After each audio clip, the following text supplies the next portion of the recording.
நாங்கள் தக்காளி பருப்பே இல்லாத தக்காளி சாம்பார் வச்சுருக்கேன் இன்றைக்கி. இட்லிக்கு ஆவி பறக்கிற மாதிரி இட்லி சுட்டு இதுக்கு சாம்பார் ரெடி பண்ணியிருக்கேன் பாருங்கள். இந்த சாம்பார் ரெசிபி நான் அப்புறம் அப்லோட் பண்ணுறேன். இது ரொம்ப நல்லாயிருக்கும் சாப்பிட்றதுக்கு. 4 இட்லி 5 இட்லி சாப்பிட்றவங்க கூட 10 இட்லி சாப்பிடுவாங்க. அவ்வளோ அருமையாக இருக்குங்க. இது எப்படி செய்யறதுன்னு சொல்லி நம்ம வீடியோக்குள்ளே போகலாமா? வாங்க. Good morning friends. இட்லிக்கு தக்காளி பருப்பே இல்லாத தக்காளி சாம்பார் வைக்க போகிறேன். இதுக்கு 3 தக்காளி, ஒரு பெரிய வெங்காயம், ஒரு 4 பல் 5 பல் பூண்டு, ஒரு பச்சை மிளகாய் இதெல்லாம் குக்கரில் சேர்த்துடலாம். சேர்த்துட்டு பாருங்கள், கொஞ்சம் மஞ்சள் பொடி, இதுக்கு 1/2 ஸ்பூனு காஷ்மீர் சில்லி,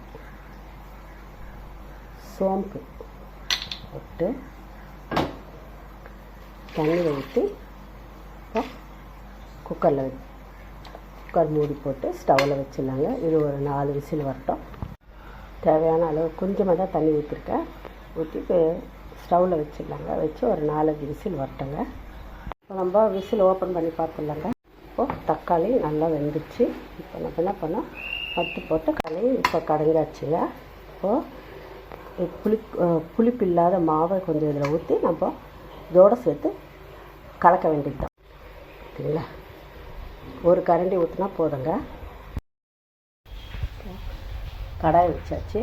இதுக்கு வடவை இருந்தால் மட்டும் இந்த சாம்பாரை ட்ரை பண்ணுங்கள், அதுதான் சூப்பராக இருக்கும். வடவும் போட்டுக்கலாம், கருவேப்பிலை போட்டுக்கலாம்.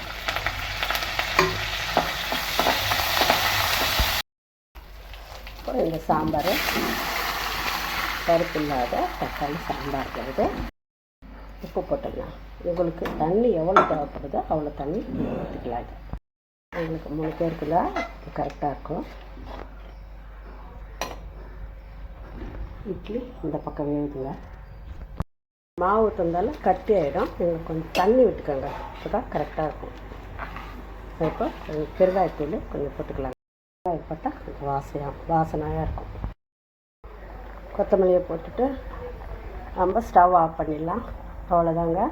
பருப்பு இல்லாத தக்காளி சாம்பார் இட்லிக்கு சூப்பராக இருக்கும். இட்லி தோசைக்கு இது மாதிரி நீங்கள் வீட்டில் செஞ்சு பார்த்துட்டு உங்களுக்கு பிடிச்சிருந்தா எங்கள் சேனலுக்கு மறக்காமல் சப்ஸ்கிரைப் பண்ணுங்கள், லைக் கொடுங்க, ஷேர் பண்ணுங்கள், கமெண்ட் பண்ணுங்கள்.